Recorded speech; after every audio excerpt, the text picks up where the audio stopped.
नमस्ते, मैं हूं दिग्विजय सिंह और आप देख रहे हैं क्राइम पथ।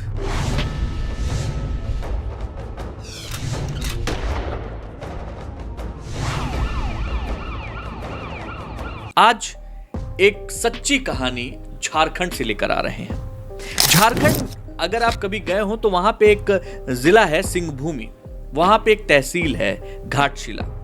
इस तहसील का उपनगर है जो कि मऊ भंडार हिंदुस्तान कॉपर लिमिटेड की वजह से काफी फेमस है। मऊ भंडार में जहां कॉपर फैक्ट्री है वहीं पास में एक कॉपर कॉलोनी है जो वर्कर्स के लिए बनाई गई है। इस कॉलोनी से थोड़ा सा हटकर मऊ भंडार वर्क्स हॉस्पिटल है। अगर हॉस्पिटल के बारे में बात करें तो जो स्थानीय लोग हैं उनके लिए यह हॉस्पिटल बनाया गया था। तकरीबन 1979 में इस हॉस्पिटल की एक कहानी थी जिसमें एक व्यक्ति तैनात था जिसका नाम था प्रभाकरण। उनकी पत्नी का नाम था डॉक्टर शांति, वो भी उसी अस्पताल में ही पोस्टेड थी। डॉक्टर शांति और डॉक्टर प्रभाकरण अस्पताल के प्रांगण में ही रहते थे क्योंकि वहां बंगला मिला हुआ था। डॉक्टर प्रभाकरण शक्ल सूरत और व्यवहार से जितने असभ्य, बदमिजाज और क्रूर थे, डॉक्टर शांति अपने नाम के अनुरूप उतने ही शांत स्वभाव की, बहुत ही मृदुल। डॉक्टर प्रभाकरण और डॉक्टर शांति के 2 बच्चे थे, एक बेटा और एक बेटी। दोनों बच्चे जो है वहीं एक कॉन्वेंट स्कूल था वहीं पास में पढ़ते थे। डॉक्टर प्रभाकरण असभ्य और बदमिजाज होने के साथ साथ दिलफेक भी था। अस्पताल की किसी डॉक्टर, किसी नर्स, कहीं ना कहीं उसका चक्कर चलता रहता था।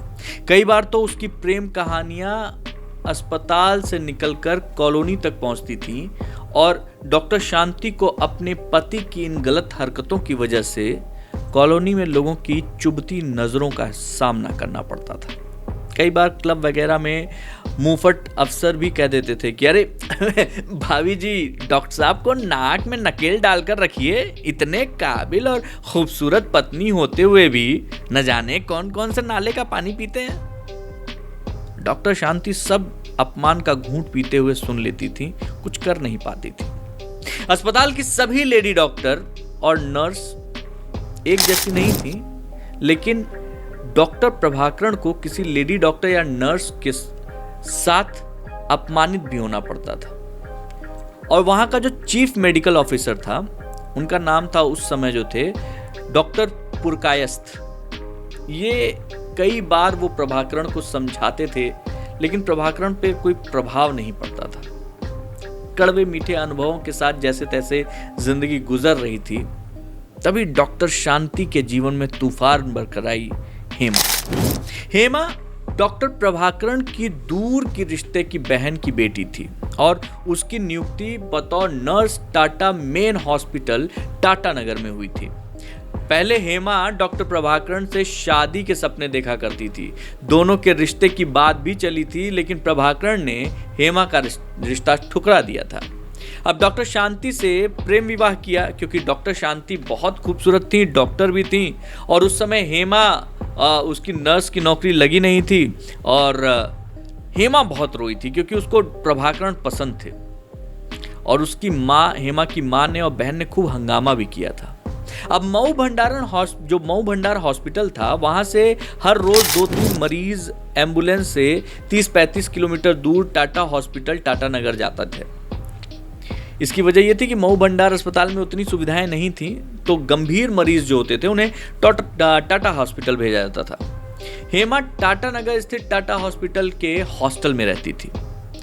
शनिवार को वो अस्पताल की जो एम्बुलेंस मऊ भंडार आती थी और सुबह एम्बुलेंस जो टाटा नगर जाती थी उसी से आती थी और लौट जाती थी।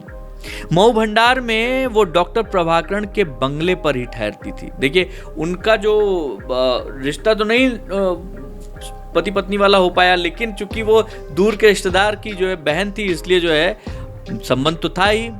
तो डॉक्टर प्रभाकरण डॉक्टर शांति की गैर मौजूदगी का जब भी मौका मिलता फायदा उठाते और हेमा पे खूब डोरे डालते। कुछ ही दिन में हेमा ने सरेंडर कर दिया और डॉक्टर शांति जब कभी घर में नहीं होती थी तो प्रभाकरण और हेमा दोनों जमकर मजे करते थे। डॉक्टर शांति को अपने घर में हेमा की मौजूदगी अच्छी नहीं लगती थी, लेकिन उन्हें अपने पति के फितरत के बारे में भी मालूम था, लेकिन वो कुछ कर ही नहीं पा रही थी, चाहकर भी कुछ नहीं कर पा रही थी। हेमा ससुराल पक्ष से थी, रिश्तेदार भी थी, और जिस दिन से हेमा मऊ भंडार आई थी उस दिन से डॉक्टर प्रभाकरण नाइट ड्यूटी पर रहने लगे। काम सिखाने के बहाने हेमा का साथ ढूंढने लगे, और जब भी वो हेमा के साथ होते खूब रंगरलियां होती। ये बात डॉक्टर शांति को कहीं ना कहीं से पता चलनी शुरू हो गई। अब डॉक्टर शांति अपने बच्चों की खातिर मना करने लगी, बोलने लगी, आवाज उठाने लगी। लेकिन प्रभाकरण पर हेमा सुंदर थी, मादक थी, मांसल शरीर, नशा छाया हुआ था। डॉक्टर प्रभाकरण और डॉक्टर शांति के बीच जो झगड़े होते थे वो झगड़े अब बढ़ने लगे, और इतने ज़्यादा बढ़ने लगे कि सर्वेंट क्वार्टर में रहने वाले नौकर चाकर भी बंगले की कहानियों को चटकारे लेकर सुनाने लगे। ये अलग बात है कि लोग डॉक्टर शांति से सहानुभूति रखते थे, लेकिन जैसे तैसे जो दिन गुजर रहे थे, एक दिन डॉक्टर शांति के पास में उनके ट्रांसफर की खबर आई। उनका ट्रांसफर खेतड़ी कॉपर प्रोजेक्ट में हो गया था। कॉलोनी छोटी थी और इस बात को फैलने में देर नहीं लगी। महीने भर, क्योंकि डॉक्टर शांति चाह रही थी कि किसी तरीके से हम यहाँ से जाएं, महीने भर के अंदर वो अपने दोनों बच्चों के साथ खेतड़ी चली गई और यहाँ पर जो हॉस्पिटल था उसको ज्वाइन कर लिया। और इसके पीछे डॉक्टर पुरकायस्त जो वहाँ के सीनियर डॉक्टर थे उनका हाथ था। दरअसल वो अपना मानवतावश ऐसा करना चाहते थे, क्योंकि वो भी जानते थे कि प्रभाकरण से डॉक्टर शांति बहुत परेशान है और उनके बच्चों के ऊपर बड़ा गलत प्रभाव पड़ रहा है, और जो अवैध संबंध है उनके, खासतौर पे हेमा के साथ प्रभाकरण के, उसकी वजह से काफ़ी दिक्कतें उसको महसूस हो रही हैं। तो इस वजह से ये ट्रांसफ़र करवा दिया डॉक्टर शांति का। अब डॉक्टर प्रभाकरण के पास कोई रोकने टोकने वाला नहीं। हेमा टाटा अस्पताल से मऊ भंडार आना जाना जो था और तेज हो गया। इतना ही नहीं, एक सर्टेन टाइम के बाद प्रभाकरण ने कुछ जुगाड़ बैठाया कि किसी तरीके से मेरे ही हॉस्पिटल में हेमा आ जाए और वहीं रहे। अब शांति के चले जाने के बाद प्रभाकरण और हेमा ने खुलकर, एकदम कोई सीमा नहीं, कोई बंधन नहीं, और अस्पताल में ही खूब रंगरलियां मनाना शुरू किया। और तो और यहाँ पे दिक्कत और फायदा ये उठाया गया कि एक सर्टेन टाइम के बाद डॉक्टर शांति के जाने के प्रभाकरण और हेमा साथ साथ रहने लगे। मतलब दोनों एक ही घर में रहने लगे। जो आना जाना होता था वो सब बात की कल की बात हो गई। और कॉलोनी वालों को ये सब अब सुनने में दिलचस्पी नहीं रही, क्योंकि सबको पता था कि हेमा और डॉक्टर प्रभाकरण एक साथ रहते हैं। अफवाह फैली एक बार और। क्या अफवाह फैली? ऑफिस में ही, मतलब उनके हॉस्पिटल में, कि डॉक्टर प्रभाकरण की नज़र जो है वो डॉक्टर शांति की जगह एक नई डॉक्टर आई, मधु करकेट्टा, उन पर पड़ी। अब मधु करकेट्टा बहुत ही खूबसूरत, डॉक्टर प्रभाकरण नाड़े के ढीले आदमी, उनको समझी में ना आवे कि अब हेमा से कैसे छुटकारा मिले और हम डॉक्टर मधु करकेट्टा के पास पहुंचे। लेकिन डॉक्टर मधु करकेट्टा के खूबसूरती के जाल में वो इस तरीके से फंसे कि वो हेमा को धीरे धीरे दरकिनार करने लगे। तो डॉक्टर प्रभाकरण ने क्या किया, हेमा को किनारे करना शुरू किया। लेकिन ये बात हेमा को पता चल गई। अब आए दिन दोनों के बीच चीखने चिल्लाने की आवाज़ें आने लगी। अब चूंकि वो उसी के क्वार्टर में रहती थी तो ये बात जो है वैसे ही सर्वेंट क्वार्टर तक पहुंचने लगी। मऊ भंडार हॉस्पिटल में हेमा की नियुक्ति निश्चित हो गई। अचानक एक दिन हेमा केरल चली गई। अब केरल के किसी हॉस्पिटल में अच्छी सी नौकरी मिल गई थी, ऐसा उसको मिला, और ये बात प्रभाकरण ने लोगों को बता दी। अब हेमा के जाने के बाद करीब 1 महीने बाद जो उनके पिता और भाई, वो दोनों केरल से मऊ भंडार यहां आए। हेमा यहां पर नहीं थी। प्रभाकरण ने उन्हें बताया कि यार हम तो 1 महीने पहले ही उनको ट्रेन पे बैठा के आए, आप क्या बात कर रहे हैं, आप वो कहाँ चली गई, हमको क्या मालूम केरल पहुंची नहीं पहुंची। हम आपको बता रहे हैं कि वो उसको हमने वहाँ छोड़ दिया है, वहाँ पे ट्रेन की टिकट कटाई, ट्रेन गई और छोड़ दिया मैंने उसको। अब वो वहां नहीं पहुंची तो कहां पहुंची? अब प्रभाकरण ने कहा कि मैंने ट्रेन पे बैठा दिया था, गायब हो गई, तो उसमें मैं क्या करूं, क्या कर सकता हूं? अब प्रभाकरण की झूठी सच्ची बातों को उसके पिता ने, हेमा के पिता ने और हेमा के भाई ने सुना, लेकिन उसको शक के घेरे में डाल दिया।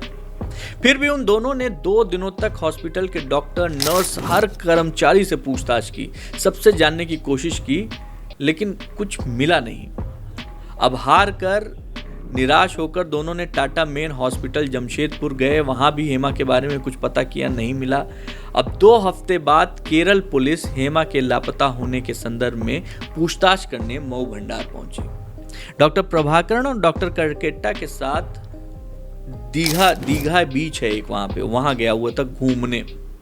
2 दिन तक नहीं लौटा तो प्रभाकरण के पास दीघा बीच जो है पुलिस ही पहुंच गई, और पुलिस उनके पास पहुंचती है, उनसे बातचीत करती है, उनसे जब पूछताछ करती है तो प्रभाकरण बोलता है, भैया हमको क्या पता, हमने बहुत पहले उसका टिकट कराया, रेलवे का टिकट दिया, उसको बैठाया और उसके बाद फिर वो चली गई। बात आई कहीं खत्म हो गई। इस बीच इतनी बारिश का जब मौसम आया उस 1 महीने बाद, तो इतनी बारिश हुई कि वहां पे एक नदी है स्वर्णरेखा, वो उफान पर आ गई। अब वो उफान पर आई तो उसका जो पानी था वो पानी कॉपर फैक्ट्री के मेन गेट तक पहुंच गया। पूरी कॉलोनी जो थी उसमें बहुत पानी भर गया, और कॉलोनी में जब पानी भरा तो बहुत सारे मरे हुए चूहे और जानवर, बिल्लियां, इन सब की वजह से बहुत बदबू फैल गई। अब बदबू तो फैली, लेकिन सबसे ज्यादा बदबू कहां से आ रही थी? प्रभाकरण के घर से। केरल पुलिस वापस जा चुकी थी, लेकिन केरल पुलिस वापस नहीं भी गई थी, सादे कपड़ों में वहां थी, और वो फिर मऊ भंडार पहुंची। और वहां पे उसने जब उस कॉलोनी में आसपास के लोगों के बीच में खड़े होकर बातचीत करना, देखना, सुनना शुरू किया, तो उन्होंने नाक पर रुमाल रख के आसपास के लोग इकट्ठा हुए और देखे कि भैया बहुत गंदी गंध आ रही है, दुर्गंध है, वो आ रही है। डॉक्टर साहब के कमरे में एक टीन का बक्सा रखा हुआ है, वो लगातार पानी की वजह से वो बाहर आंगन नाली के पास मिला हुआ है, वहां से आ रही है। पुलिस अपने रॉ में आई, अपने जो है बाकी के पुलिस वालों को बुलाया गया और उसके घर में घुसकर, डॉक्टर प्रभाकरण के घर में घुसकर उस बक्से को खोला गया। जो जहां था वहीं उसकी रूह कांपने लगी। बक्से में टुकड़ों में कटी हुई हेमा की लाश नमक और एसिड के साथ रखी हुई। थोड़ा सा किसी ने उसको हिलाया, मांस अलग, हड्डी अलग। वो जो दृश्य था उसको देखकर हजारों की भीड़ जो वहां एकत्रित हुई थी, सबका हाथ, सबके पसीने छूटने लगे। पुलिस ने प्रभाकरण को लेकर जमशेदपुर के टाटा पुलिस स्टेशन पहुंचती है, और वहां पर उस व्यक्ति ने अपना जुर्म कबूल किया। उसने बताया कि वो क्रूरता की पराकाष्ठा पर कैसे पहुंचा और कैसे उसने हेमा का दर्दनाक अंत किया। दरअसल प्रभाकरण से हेमा गर्भवती हो गई थी। अब प्रभाकरण से वो जल्दी से जल्दी शादी करना चाहती थी और इसके लिए दबाव डाल रही थी, जबकि प्रभाकरण को तो हर बार एक नई लड़की चाहिए थी। अब नया कौन था? डॉक्टर करकेट्टा। तो डॉक्टर करकेट्टा के साथ रंगरलियां मनाने में अब हेमा जो है प्रॉब्लम क्रिएट कर रही थी। तो प्रभाकरण के घर पे एक बार हेमा अपने काम से बाहर थी, प्रभाकरण अपने घर पे था, और वहां पे डॉक्टर मधु करकेट्टा आई हुई थी, और दोनों को रंगरलियां मनाते हुए हेमा ने देख लिया। उसके बाद डॉक्टर करकेट्टा और हेमा के बीच खूब झगड़ा हुआ, और उसके बाद प्रभाकरण को उसने उसी समय बोला, शांति मत समझना मुझको, तुम्हारी रंगरलियों की वजह से बुज़दिल की तरह मुंह छिपाकर नहीं जाऊंगी। केरल से अपनी मां, अपनी नानी को बुलाकर यहां पूरे मऊ भंडार के लोगों के सामने अय्याशी के बारे में बताऊंगी, मेरे पेट में तेरा बच्चा पल रहा है। अब ये बात जैसे ही प्रभाकरण के सामने आई, उस समय तो उसने तुरंत जो है कहा, नहीं, मैं ये तो बस ऐसे ही हो गया, मुझे माफ कर दो। लेकिन गुस्सा उसके अंदर भी बहुत सारा था। और फिर सॉरी कहते हुए, क्षमा मांगते हुए उसने जो है शादी के लिए उसको बोला कि भाई 2 हफ्ते का समय दे दो, मैं तुम्हारे साथ शादी करूंगा, पक्का पक्का एकदम शादी करूंगा, मुझे माफ कर दो, ये वो करके। उसी रात उसने हेमा के खाने में, क्योंकि रात को सोने वहीं आई थी, नींद की दवा मिला दी। प्रभाकरण था तो डॉक्टर, अब डॉक्टर था, नींद की दवा मिलाई और ऑपरेशन थिएटर से तेज धार वाले हथियार लेकर आया और नींद में सोई हुई हेमा के टुकड़े करने शुरू किए। हर टुकड़े को उसने नमक और एसिड से भरे हुए उस बक्से में करीने से लगाना शुरू किया। और जानते हैं इस कृत्य में कौन उसके साथ था? डॉक्टर करकेट्टा, वही तीसरी वाली डॉक्टर। प्रभाकरण अगर चाहता तो हेमा की लाश के टुकड़ों को एक एक कर बड़ी आसानी से फैक्ट्री के गेट के पास जो उफनती हुई जो नदी थी ना, उसके पानी में बाहर फेंक सकता था। बंगले से सिर्फ 100 कदम की दूरी पर था, लेकिन घर से इतने दुस्साहसी काम को अंजाम देने वाला प्रभाकरण ऐसा नहीं कर पाया, हिम्मत नहीं पड़ रही थी, या फिर वो सही समय का इंतजार कर रहा था जो कि उसके पास आया नहीं था। अपने ही बंगले में यदा कदा वो आता था और वहीं पर उसको इंतजार था एक प्रॉपर टाइमिंग का, जब वहां पर उस लाश को जो टुकड़ों में बंधी हुई एक बक्से में रखी हुई है ठिकाने लगा सके। प्रभाकरण के बंगले की नाली से बदबूदार पानी निकलने पर भी कोई सोच नहीं सका कि घर के अंदर लाश टुकड़ों में सड़ रही है, क्योंकि किसी को उम्मीद ही नहीं थी। पुलिस ने हेमा के पिता भाई को टाटानगर बुलाया, पूरी घटना से अवगत कराया, लाश के टुकड़े सौंपे। रोते भी लगते जो उसके परिजन थे वो किसी तरीके से उनकी अंत्येष्टि वहीं टाटानगर में की।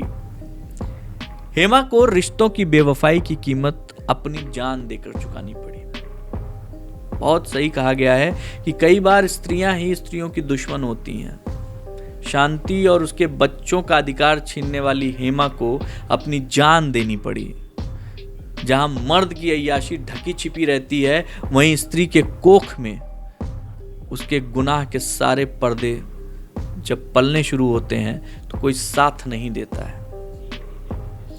पुलिस कस्टडी में प्रभाकरण को ले जाया गया, उसे उम्र कैद की सजा सुनाई गई।